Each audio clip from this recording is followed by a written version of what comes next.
Okay, Falcons fans, buckle up, because what we're about to talk about could quietly shape the next 2 seasons in Atlanta, and it's probably not what you think. Everyone's focused on the high-profile headlines, the Kirk Cousins saga, the defensive turnaround, and of course, the draft. But there are 2 decisions on the table right now that could have equal weight to the Falcons' short and long-term identity. But first, be sure to hit that like button and join the channel to stay in the know. First, let's talk about the center position and Drake London's future. Starting with something that's flown under the radar but shouldn't be ignored, what head coach Raheem Morris revealed about the Falcons' plan at center. Now, unless you're obsessed with offensive line play, this may not sound like headline material, but make no mistake, losing Drew Dalman was huge. The guy signed a $40 million contract with the Chicago Bears. That's not chump change for a center, and it's a pretty strong indication of how he was valued around the league. Dalman was a dictator. He anchored the middle of this line in some tough games and worked well with multiple quarterbacks. Now, he's gone, and the natural question is,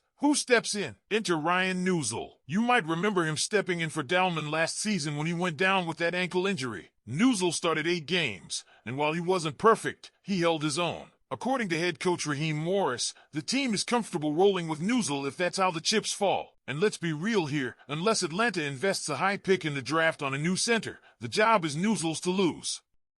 He's not a big-name guy. He's not the kind of player who ends up on posters or magazine covers. But the 27-year-old is consistent, reliable, and most importantly, he fits the Falcons' current financial situation. His pass blocking grade last year? A respectable 63.6. Just 1 sack allowed in 8 starts. In a league where one blown protection can change the outcome of a game, that matters. And with the Falcons operating with limited cap space after key moves and re-signings, Neuzil gives them stability without breaking the bank. Sure, Morris says he'll need to earn the role, and competition will be part of it. But between the lines, this feels like a quiet endorsement from the coaching staff. They're not in scramble mode. They're not searching the veteran market. Neuzil is next up, and they're ready to see what he can do. But while the center position feels like a calculated, internal solution, the next big decision looming over Flowery Branch is about something much bigger. And that's wide receiver Drake London. Here's the situation. The Falcons have until May 1st to pick up London's 5th-year option. That's the deadline. And if you're thinking, well, that's an easy one, right? You're absolutely right. But also, it hasn't happened yet. And that's what makes this story interesting. Let's rewind. London was taken with the number 8 overall pick in the 2022 draft. Big expectations. Big spotlight. And since day one, he's lived up to the hype. In just 3 seasons, the guy's already racked up 241 receptions, 3,042 receiving yards, and 15 touchdowns.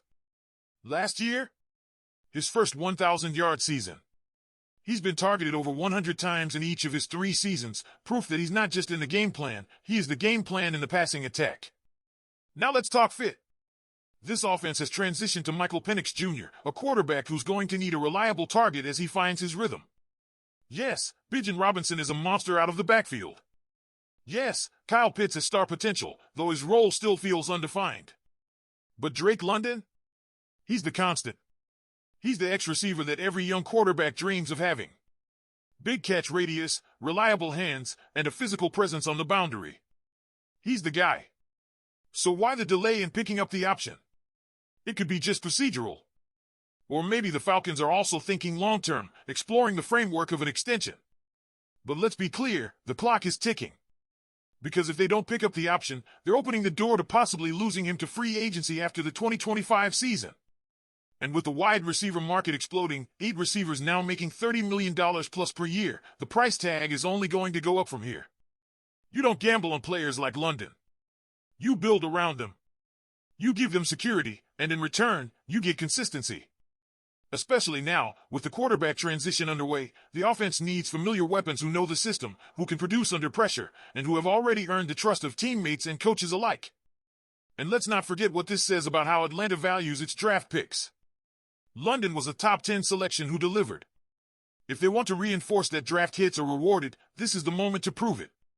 Because Kyle Pitts is also heading into a critical year, the last on his rookie deal. If London gets extended and Pitts bounces back, suddenly this offense doesn't just look functional, it looks formidable. So here we are, Falcons Nation. 2 decisions. One flying under the radar, the other square in the spotlight, but both matter. Ryan Neuzil may not be the flashy name, but he could be the steady hand that keeps the offensive line on track in 2025. And Drake London? That's your WR1.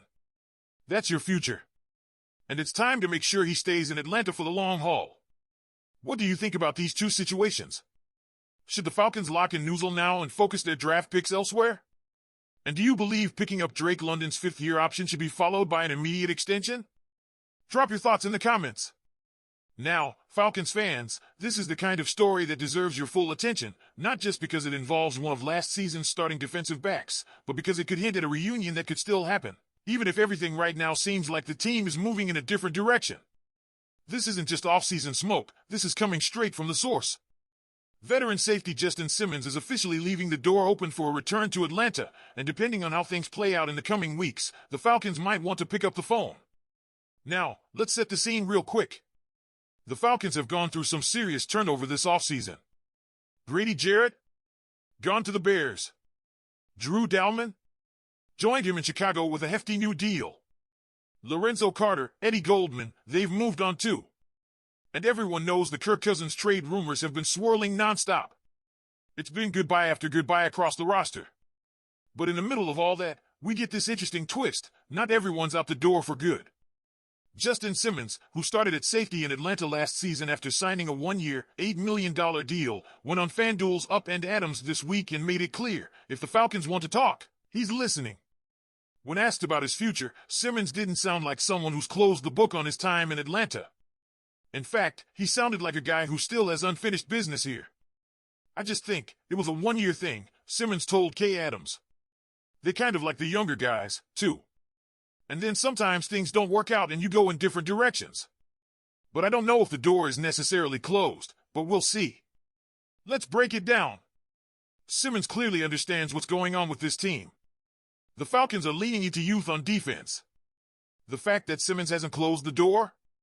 That's not idle chatter. It's a sign. He knows there's always a scenario where a veteran like him could be called back, especially if injuries or inconsistencies crop up during camp. And of course, one of Simmons' biggest reasons for signing with Atlanta in the first place was the opportunity to play alongside Jesse Bates III.